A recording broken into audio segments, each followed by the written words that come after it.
अस्सलाम वालेकुम students, second year physics chapter 15 का ये लेक्चर नंबर 6 है जिसमें हमने एसी थ्रू इंडक्टर सीखना है। स्टूडेंट्स लेक्चर का आगाज़ करते हैं इंडक्टर की डेफिनेशन से।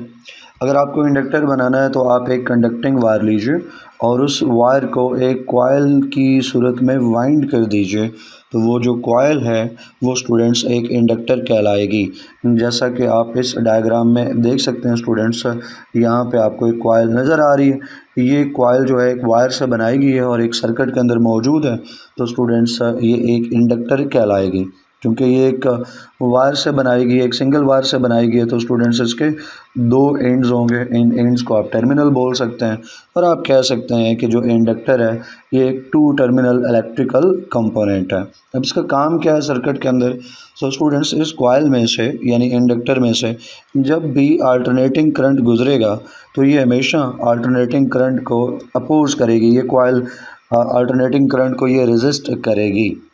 उसकी वजह क्या है, इसकी तरफ हम एक्सप्लेनेशन की हेडिंग में आएंगे, लेकिन डेफिनेशन के लिए हमने इंडक्टर को कैसे डिफ़ाइन करना है कि इंडक्टर एक कॉइल है। जब इसको इलेक्ट्रिकल कंपोनेंट के तौर पे हम सर्किट में इस्तेमाल करते हैं और इसमें से इलेक्ट्रिक करंट पास कराते हैं तो ये इलेक्ट्रिक करंट में आने वाली चेंज को अपोज करता है।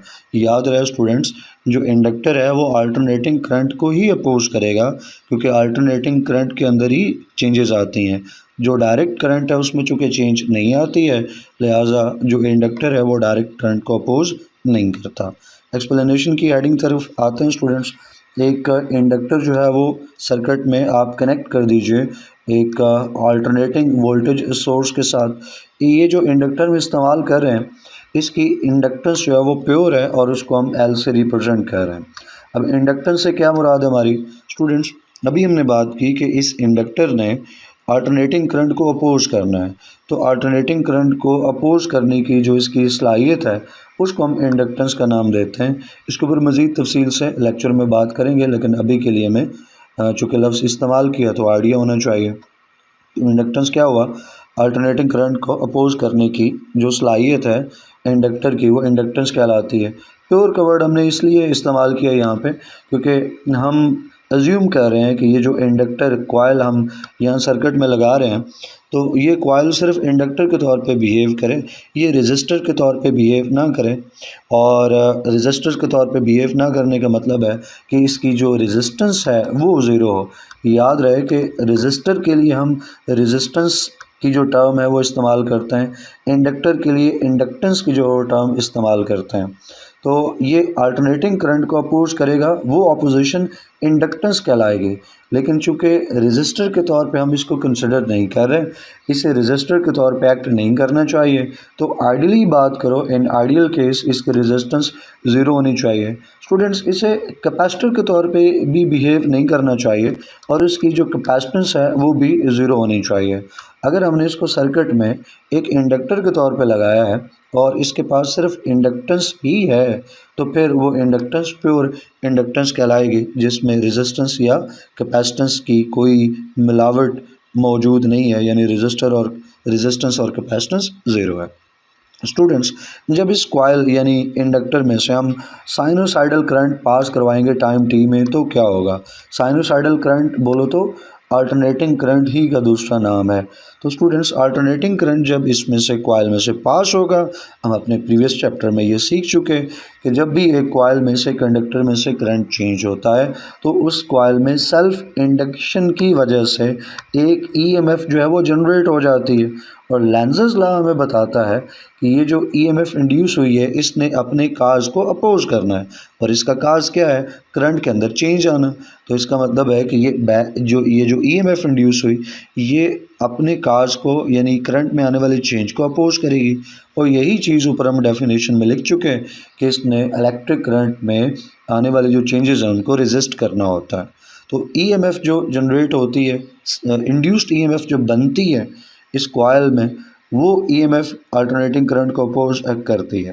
तो स्टूडेंट्स, यही चीज़ हम यहाँ पे पॉइंट्स की सूरत में मेंशन कर देंगे कि जब भी अल्टरनेटिंग करंट पास होगा तो एक बैक ईएमएफ जो है वो जनरेट होगी इस कॉइल के अंदर इसकी इंडक्टेंस की वजह से। अगर इस कॉइल में इंडक्टेंस ही ना हो, मतलब ये कॉइल जो है वो अल्टरनेटिंग करंट को अपोज ही ना करे, तो फिर ईएमएफ जो है वो जनरेट नहीं होगी। कॉइल के अंदर इंडक्टेंस है, अपोज करने की सलाहियत है, तो ईएमएफ वो जनरेट करके जो करंट है उसके अंदर आने वाले चेंज को अपोज करने जा रही है।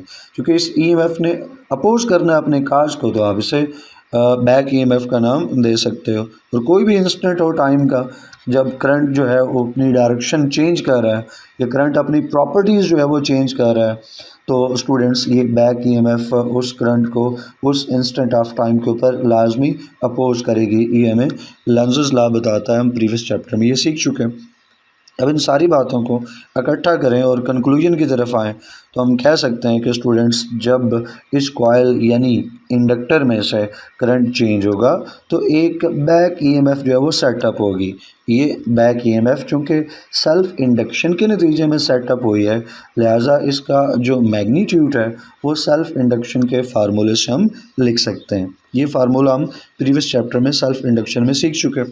तो स्टूडेंट्स ये जो सेल्फ इंडक्शन के नतीजे में बैक ईएमएफ जनरेट हुई, इसने क्या करना है, अपने काज को अपोज करना है। अगर इसने अपने काज को अपोज करना है तो इसे भी एक करंट जनरेट करना होगा। एक तो है ना अप्लाइड करंट अपोज हो रहा है, तो इंड्यूस्ड ईएमएफ अप्लाइड करंट को कैसे अपोज करेगी, ये एक अपना करंट जो है वो बनाएगी, जिसको हम इंड्यूस करंट का नाम दे सकते हैं। हम कह सकते हैं कि इंड्यूस्ड ईएमएफ एक अपना अल्टरनेटिंग करंट जो है वो बनाएगी ताकि वो अप्लाइड करंट को अपोज कर सके। तो वो जो इसने करंट इंड्यूस करना है, इंड्यूस्ड ईएमएफ से जो इंड्यूस करंट आएगा उसको फिर हम, वो भी चूँकि अल्टरनेटिंग करंट है, तो अल्टरनेटिंग करंट के फार्मूले से हम उसको मेंशन कर सकते हैं। ये चैप्टर के शुरू में हम सीख चुके हैं कि अल्टरनेटिंग करंट जो है उसको हम किसी भी इंस्टेंट ऑफ टाइम के ऊपर जो उसकी इंस्टेंटेनियस वैल्यू है उसको हम आई से रिप्रेजेंट करते हैं, और ये इक्वल होता है आई एम साइन थीटा के। थीटा को हम ओमेगा टी से रिप्लेस कर देते हैं, तो I equals to I M sine omega T. तो students induced EMF alternating current को ही जनरेट करिए, तो फिर हम इसी फार्मूले से इस इंड्यूस्ड अल्टरनेटिंग करंट को भी रिप्रेजेंट करेंगे। अभी ऊपर हमने बात की स्टूडेंट्स के जो रेजिस्टेंस है वो नेग्लिजिबल होनी चाहिए इंडक्टर में।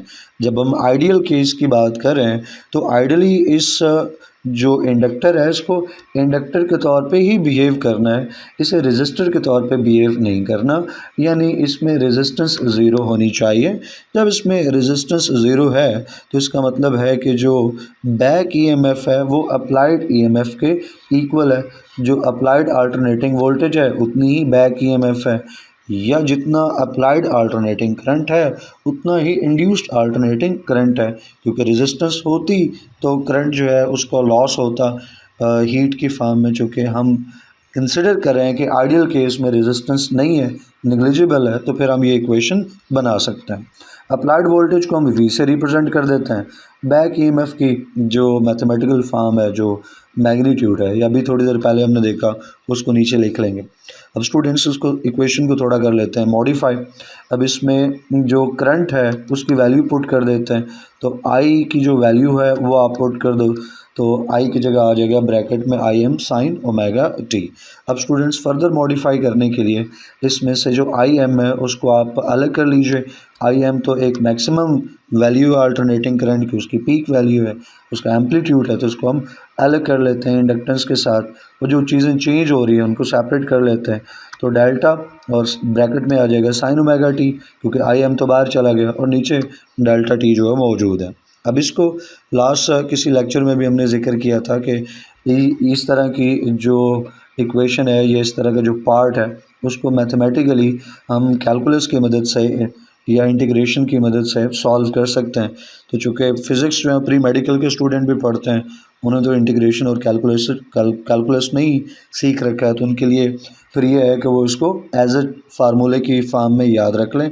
लेकिन जो आईसीएस के स्टूडेंट्स हैं, प्री इंजीनियरिंग के स्टूडेंट्स हैं, वो जो कि मैथ पढ़ते हैं एक सब्जेक्ट के तौर पे, तो वो यकीनन इसको फर्दर सॉल्व कर सकते हैं जो फार्मूलाज हैं कैलकुलस के, उनको इस्तेमाल करते हुए।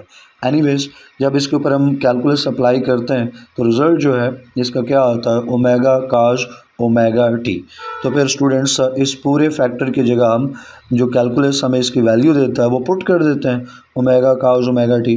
अब कुछ स्टूडेंट्स हैं उनके जहन में ये आ सकता है अच्छा 2 ओमेगा हैं तो जिस तरह a multiply by A square हो जाता है, तो ऐसे ही क्यों ना ओमेगा को ओमेगा से मल्टीप्लाई करके ओमेगा स्क्वायर लिख दें। तो लिखने को तो कोई नहीं, आप लिख सकते हैं, लेकिन हम लिखते नहीं हैं। उसकी वजह ये है कि ये जो ओमेगा है ये टी के साथ जुड़ा हुआ है और ये थीटा को रिप्रेजेंट कर रहा है। तो अच्छा है कि इस ओमेगा को अपने टी के साथ मिला के रखें ताकि ज़रूरत पड़ने पर इसकी जगह थीटा और थीटा की जगह ये मेंशन किया जा सके। दूसरा ओमेगा जो है उसको आप अलग कर सकते हैं। तो इस ओमेगा को चले आप इक्वेशन में राइट हैंड साइड पे थोड़ा पहले लेके आ जाएं, तो ओमेगा एल आई एम इससे फ़र्क नहीं पड़ता, जहाँ मर्ज़ी इसको रख लें आप। एनीवेज तो साथ क्या आ गया स्टूडेंट्स, काज ओमेगा टी। यहाँ से हमने ओमेगा को इस तरफ लेके आए हैं ताकि ये मिक्स ना हो और काज ओमेगा टी ये स्टैंड आउट करे, अलग से नुमाया हो जाए। अब स्टूडेंट्स जो ओमेगा एल आई है ये तो स्टूडेंट्स अप्लाइड जो वोल्टेज है उसकी मैक्सिमम वैल्यू भी इक्वल है, वी एम के इक्वल है। तो क्यों ना हम इसको हटा के इसकी जगह वी एम जो पुट कर दें। तो अब हमारे पास जो इक्वेशन बन गई है उसमें v equals to V M cos omega T आ गया। स्टूडेंट्स अब हमने जो काज ओमेगा टी है इसको साइन से रिप्लेस करना है। तो जो ट्रिग्नोमेट्री है उसमें बहुत सारे फार्मूलाज हैं, उनमें से एक फार्मूला जो है वो कॉस थीटा और साइन थीटा के रिलेशनशिप को लेके है। वैसे तो कई एक फार्मूलाज हैं जो इनके रिलेशनशिप को इस्टेब्लिश करते हैं। तो कॉस थीटा जो है वो इक्वल होता है स्टूडेंट्स, जब आप साइन के केस में साइन थीटा प्लस 90 डिग्री आप लिखते हैं, साइन ब्रैकेट में आप थीटा लिख लीजिए और साथ आप लिख लीजिए 90 डिग्री, या आप इसको 90 डिग्री की जगह पाई बाई 2 भी लिख सकते हैं, क्योंकि पाई बाई 2 जो है वो भी तो 90 डिग्री के इक्वल होता है। तो कास थीटा इक्वल है student sine theta plus 90 degree, और जैसे मैंने कहा 90 की जगह आप क्या लिख सकते हो, पाई बाई 2 लिख सकते हो, थीटा की जगह आप ओमेगा टी लिख सकते हो। तो फिर जहाँ कास ओमेगा टी मौजूद था उसको हम साइन के साथ रिलेट करके उसकी वैल्यू पुट कर देते हैं इन टर्म्स ऑफ साइन। तो क्या आएगा, sine theta plus 90 degree, theta की जगह आ गया ओमेगा टी और 90 की जगह 90 को हम पाई बाई 2 से रिप्लेस कर सकते हैं। पाई की वैल्यू कितनी होती है, पाई जो 180 डिग्री की इक्वल होता है। तो जब आप 180 डिग्री को 2 से डिवाइड करेंगे तो आंसर क्या आएगा, 90 ही आएगा ना। तो इस तरह 90 हो तो उसको पाई बाई 2 बिल्कुल हम लिख सकते हैं। और ये जो इक्वेशन है हम इसको इक्वेशन 1 का नाम दे देते हैं। ये रही हमारी इक्वेशन 1। अब स्टूडेंट्स जो इंड्यूस्ड करंट है उसको अगर हम रेफ़र करें, ऊपर भी हम लिख चुके हैं कि जो इंड्यूस्ड ईएमएफ है उससे जो इंड्यूस्ड करंट आ रहा है वो I equals to I M sine omega T है। तो इसको हम इक्वेशन 2 का नाम दे देते हैं। ज़रा कंपेयर कीजिए जो इंड्यूस्ड वोल्टेज है और जो इंड्यूस्ड करंट है, तो आपको क्या इनकी राइट हैंड साइड में थीटा की जो वैल्यूज़ हैं उनमें कोई फ़र्क नज़र आ रहा है।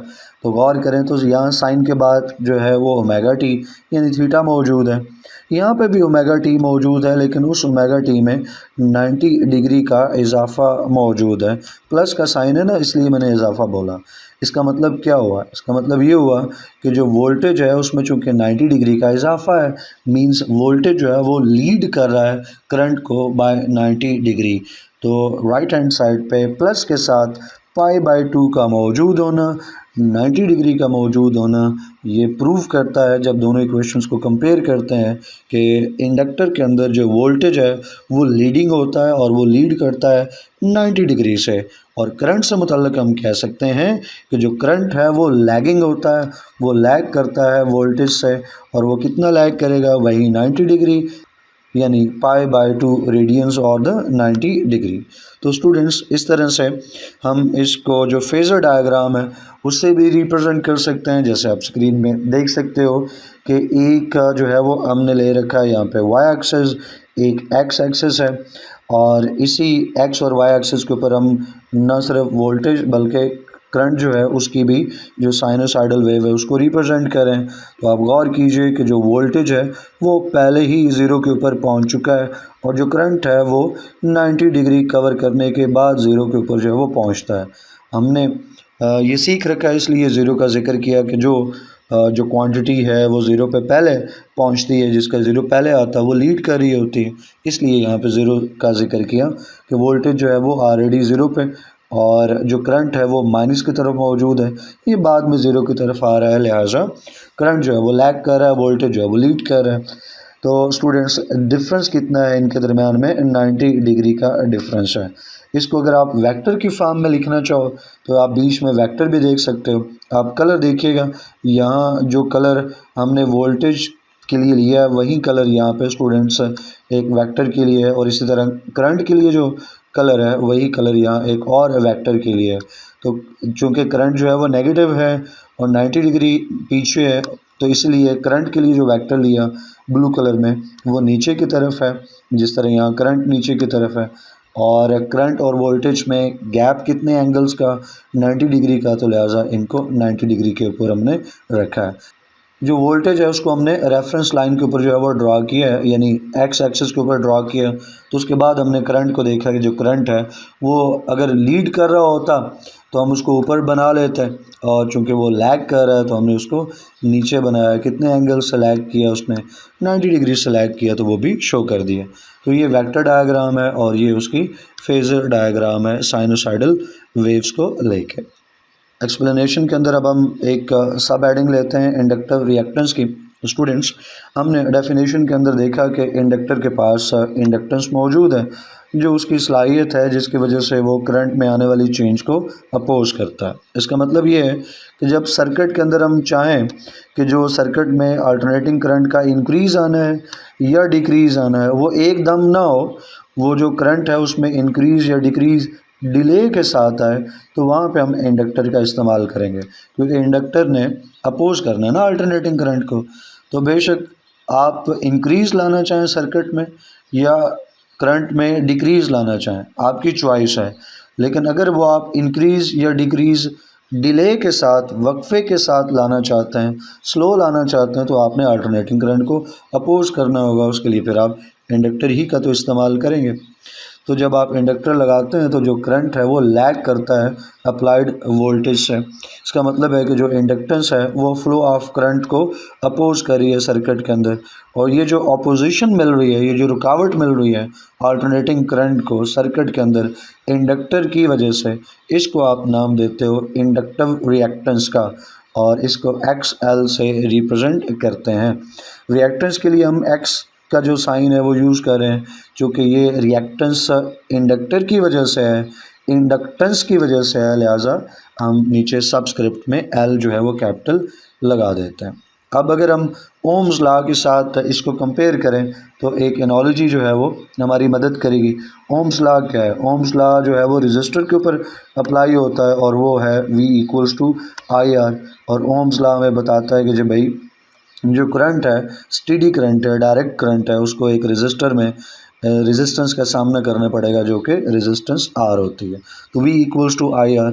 यही चीज़ हम यहाँ पे अल्टरनेटिंग करंट के ऊपर भी लगा सकते हैं ना, कि यहाँ पे तो हमने वोल्टेज अप्लाइड किया, वोल्टेज जब अप्लाई किया हमने यहाँ पे, तो स्टूडेंट्स उसको भी चूँकि वो अब अल्टरनेटिंग वोल्टेज है तो अल्टरनेटिंग करंट को रेजिस्टेंस का सामना करना पड़ेगा। तो जहाँ V है वहाँ पे हमने V रखा, साथ M लगा दिया पीक वैल्यू के लिए। तो दूसरी तरफ जहाँ I है वहाँ पे भी I रखेंगे, लेकिन इधर VM है तो IM हो जाएगा। और जहाँ R है रेजिस्टेंस, वहाँ पे यहाँ पे हम उसको R से रिप्रेजेंट नहीं करेंगे। हमें पता है कि यहाँ पे जो रेजिस्टेंस है या यहाँ पे जो अपोजिशन है वो इंडक्टिव रिएक्टेंस है, लिहाजा हम यहाँ पे XL लिख देंगे। तो जो ओम्स लॉ है वो रेजिस्टर के लिए इस्तेमाल होता है, तो उसी को यहाँ पे हमने इंडक्टर के लिए मॉडिफाई कर दिया। तो जिस तरह यहाँ R सेपरेट करने के लिए आप क्या करोगे, I को इधर ला के डिवाइड कर दोगे, तो V/I=R होगा। वैसे ही यहाँ पे भी आप IM को लेफ्ट हैंड साइड पे ला के डिवाइड कर दीजिए, तो XL इक्वल हो जाएगा VM/IM। स्टूडेंट्स, जो इंडक्टिव रिएक्टेंस है एक तरह से वो रेशो ना बन गई दो चीज़ों की, उसमें एक वोल्टेज हो गया और एक करंट हो गया। आप ऊपर देखिए ना, न्यूमरेटर में अप्लाइड वोल्टेज है, उसकी मैक्सिमम वैल्यू पीक वैल्यू है, और नीचे जो है वो अप्लाइड करंट है, उसकी मैक्सिमम ये पीक वैल्यू है।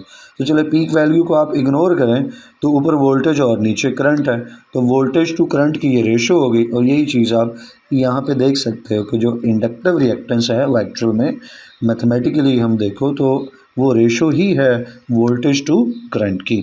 और यहाँ पे हम वी एम जो है उसको रिप्लेस कर सकते हैं उसकी वैल्यू से। ऊपर भी हमने एक जगह रिप्लेस किया था स्टूडेंट्स, यहाँ पे ओमेगा एल आई एम था तो हमने वी एम लिख दिया था। जहाँ वी एम मौजूद हो तो वहाँ ओमेगा एल आई हम लिख सकते हैं, साथ एम जो है वो सब्सक्रिप्ट के तौर पे मौजूद रहेगा। तो यहाँ ऊपर जो है वी एम मौजूद है तो इसकी जगह हम क्या लिख रहे हैं, ओमेगा एल आई एम लिखने जा रहे हैं।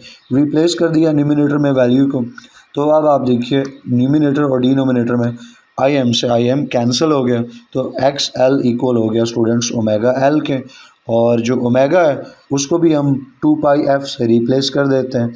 ये फार्मूला हम फर्स्ट ईयर से सीखते आ रहे हैं, omega equals to 2 pi f. Omega को आप 2 पाई एफ से रिप्लेस कर दीजिए, साथ एल उसी तरह मौजूद रहेगा। तो एक और हमारे पास फार्मूला आ गया इंडक्टिव रिएक्टेंस का, जिसमें X L equals to 2 pi f L. Students different formulas आप बना सकते हैं, लेकिन जो एक ओरिजिनल फार्मूला है वो अगर आपको पता हो तो जैसा न्यूमेरिकल आ जाए या जैसा एमसीक्यू हो, जैसी ज़रूरत हो, आप आगे कंसेप्ट हो, आपको टॉपिक आता हो, तो अकॉर्डिंगली आप खुद मॉडिफाई कर सकते हैं। आपको सारे फार्मूलाज याद रखने की ज़रूरत नहीं, जो ओरिजिनल मेन फार्मूला है उसको आप याद रख लें। अब स्टूडेंट्स ये जो मैथमेटिकल फार्मूला लास्ट में हमारे पास आया है, इसको लेके हम डिपेंडेंस का जिक्र कर सकते हैं। हम कह सकते हैं कि जो रिएक्टेंस है कॉइल की वो डिपेंड कर रही है एसी की फ्रिक्वेंसी के ऊपर, क्योंकि बाकी जो फैक्टर्स हैं वो आप देखो तो 2 पाई जो है वो तो एक कांस्टेंट है, और जो एल है ये किसी एक कॉइल के लिए कांस्टेंट होता है, तो पीछे वेरिएबल जो है वो आपके लिए एफ बचा। तो जो अल्टरनेटिंग करंट है उसकी फ्रिक्वेंसी अगर आप चेंज कर देते हैं तो जो रिएक्टेंस है कॉइल की वो भी चेंज हो जाएगी। अगर आप डीसी की बात करो, डायरेक्ट करंट की बात करो, तो इंडक्टिव रिएक्टेंस कितनी होती है, ज़ीरो होगी। क्यों? क्योंकि जो डीसी करंट है उसकी फ्रिक्वेंसी ज़ीरो होती है। तो जब डीसी करंट की फ्रिक्वेंसी ज़ीरो होता है, एफ की वैल्यू ज़ीरो पुट करोगे तो राइट हैंड साइड पर जो कुछ है वो सब ज़ीरो हो जाएगा। तो जो इंडक्टिव रिएक्टेंस है कॉइल की वो भी ज़ीरो निकलेगी डीसी के लिए, लेकिन एसी के लिए इसकी कोई वैल्यू होगी और वो डिपेंड करती है एसी की फ्रिक्वेंसी के ऊपर। स्टूडेंट्स अब एक्सप्लेनेशन में हम दूसरी सब हेडिंग की तरफ आ रहे हैं, और वो है जी power loss in an inductor. Inductor जो है उसके अंदर पावर लॉस का भी अपने जिक्र करना है। उसके लिए हमें पावर कर्व जो है वो सामने रखना है। प्योर इंडक्टिव सर्किट है, प्योर इंडक्टिव सर्किट से मुराद जिसमें सिर्फ और सिर्फ इंडक्टेंस या इंडक्टर मौजूद है, कोई रेजिस्टर रेजिस्टेंस के साथ, कोई कैपेसिटर कैपेसिटेंस के साथ मौजूद नहीं है। तो एक प्योर सर्किट के लिए, प्योर इंडक्टिव सर्किट के लिए जब हम पावर कर्व बनाते हैं तो कुछ इस तरह का कर्व हमारे सामने आता है। इसको आप इजीली एनालाइज कर सकते हो। यहाँ पे आप देखो हम जानते हैं ना कि हम सीख चुके ऊपर कि जो करंट है वो लैग कर रहा है। तो जो पहला 90 डिग्री का फेज़ है उसमें आप देखो तो करंट नीचे है, मतलब करंट जो है वो नेगेटिव है। वोल्टेज जो है वो ऊपर है, वोल्टेज जो है वो पॉजिटिव है। तो जो पावर होती है वो तो प्रोडक्ट है वी और आई की। तो इसमें अगरचे वी पॉजिटिव है लेकिन आई तो आपका नेगेटिव है। जब आई नेगेटिव है तो ओवरऑल जो पहले 90 डिग्रीज़ हैं इनमें पावर जो है वो नेगेटिव रहेगी। लिहाजा यहाँ पे आप देख लो कि ये ग्रीन में जो है ये नेगेटिव पार्ट जो है नेगेटिव पावर को रिप्रेजेंट कर रहा है पहले 90 डिग्रीज़ में। फिर अगले 90 डिग्रीज़ में जो पावर है वो पॉजिटिव हो जाएगी, क्योंकि वोल्टेज जो है नेक्स्ट 90s में वो पॉजिटिव है। फिर जो करंट है वो भी पॉजिटिव है। लिहाजा अगले जो 90 डिग्रीज़ हैं या नेक्स्ट जो फेज़ है π/2 रेडियंस, तो उसमें आप देख सकते हो कि पावर जो है वो पॉजिटिव आ गई।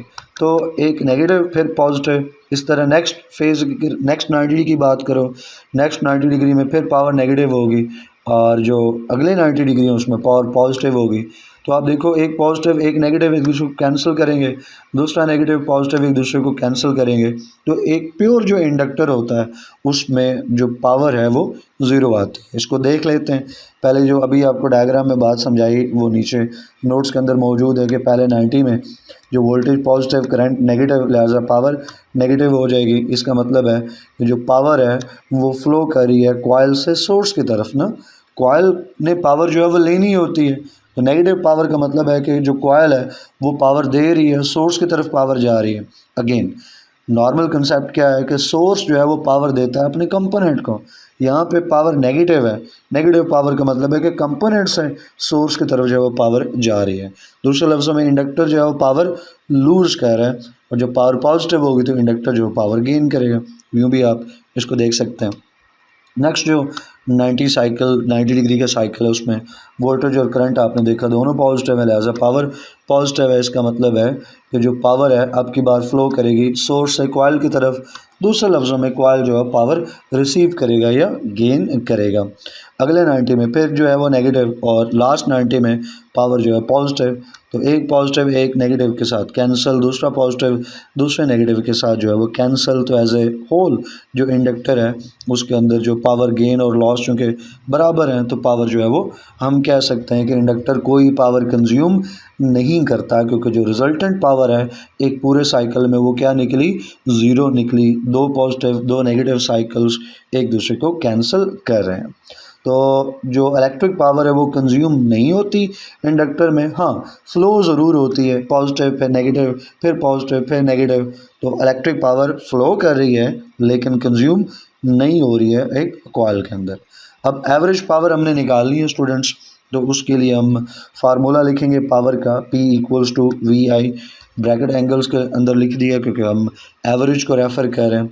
तो स्टूडेंट्स एक जो प्योर इंडक्टर है उसके लिए V M cos omega T के इक्वल है, और आई जो है वो I M sine omega T के इक्वल है। तो चलें ये आप वैल्यूज़ पुट कर दीजिए। अब वी एम और आई एम को आप बाहर निकाल लें, और जो एंगल ब्रैकेट्स हैं उनके अंदर आप काज ओमेगा टी और साइन ओमेगा टी को इकट्ठा लेके आएँ। अब यहाँ पे एस मौजूद है, ये एस कोई चीज़ नहीं है, टाइपिंग मिस्टेक है, यहाँ इसको हटा देते हैं। तो काज ओमेगा टी और साइन ओमेगा टी हो रहे हैं मल्टीप्लाई, और स्टूडेंट्स ये हो जाएंगे, इनके मल्टीप्लिकेशन का रिज़ल्ट जो है वो ज़ीरो निकलेगा। काज ओमेगा टी और साइन ओमेगा टी मल्टीप्लाई होके इक्वल टू ज़ीरो कैसे आ रहे हैं, इसको समझने के लिए यहाँ डायग्राम में देखिए। यहाँ डायग्राम में स्टूडेंट्स वोल्टेज V मौजूद है और I जो है वो भी मौजूद है। एक चीज़ का ख्याल रहे कि जो करंट के लिए आपने फार्मूला इस्तेमाल किया है उसमें I equals to I M sine theta, voltage के लिए जो इस्तेमाल किया उसमें V equals to V M cos theta, यानी V कॉस थीटा के साथ है। आप कोई एंगल इसमें पूरे डायग्राम में सेलेक्ट कर लीजिए। चलो ज़ीरो से ले लेते हैं बात अपनी। यहाँ पे 0 डिग्री मौजूद है, ये पॉइंट 0 डिग्री का है। तो आप V के लिए वैल्यू पुट करोगे 0 डिग्री, तो यहाँ पे जहाँ ओमेगा टी है स्टूडेंट्स, ओमेगा टी थीटा की तो इक्वल होता है, तो यहाँ पे आप क्या लेके आओगे, V के लिए 0 डिग्री पुट कर दोगे। करंट के लिए बात करो तो करंट पॉइंट तो हमारा यही है ना 0 डिग्री का, तो करंट के लिए भी हम 0 डिग्री ही पुट करेंगे यहाँ पे। तो यहाँ पे स्टूडेंट्स जहाँ साइन ओमेगा टी है यानी साइन थीटा है, यहाँ पे भी आप 0 डिग्री जो है पुट कर दीजिए। अब वैल्यूज़ मालूम कीजिए। काज 0 तो होता है स्टूडेंट्स 1, लेकिन साइन 0 होता है 0। तो जब 1 मल्टीप्लाइड बाय 0 होगा तो रिज़ल्ट क्या निकलेगा, 0 ही निकलेगा। तो इसलिए दो अपोजिट चीज़ें जो हैं, जहाँ पे करंट जो है वो लैग कर रहा है 90 डिग्री से और वोल्टेज लीड कर रहा है 90 डिग्री से, वहाँ पे काज थीटा और साइन थीटा इक्वल टू 0 ही आएंगे, जैसा डायग्राम में हमने देखा है। तो 0 पुट कीजिए, और ये 0 जब वी एम आई एम से मल्टीप्लाई होगा तो रिज़ल्ट भी क्या आएगा स्टूडेंट्स, 0 ही आएगा। इस तरह ऊपर जो हमने डायग्राम में बात कही थी कि भाई जो प्योर इंडक्टर है वो पावर कंज्यूम नहीं करता, उसमें एक साइकिल में पावर जो है वो 0 रहती है। यही चीज़ हमने नीचे मैथमेटिकली भी प्रूव कर दी कि जो पावर है वो इक्वल टू 0 रहती है। एक प्योर इंडक्टर के लिए पावर लॉस जो है वो 0 होता है, एवरेज फॉर वन साइकिल। तो मुझे उम्मीद है कि ये टॉपिक आपको समझ आया होगा। आपके जहन में कोई क्वेश्चन हो, कोई क्वेरी हो, तो आप कमेंट सेक्शन में पूछ सकते हैं। वीडियो को आपने लाइक करना है, फेरोज़ के साथ शेयर करना है। इंशाल्लाह नेक्स्ट वीडियो में नेक्स्ट टॉपिक पढ़ेंगे। टिल देन अल्लाह हाफिज़।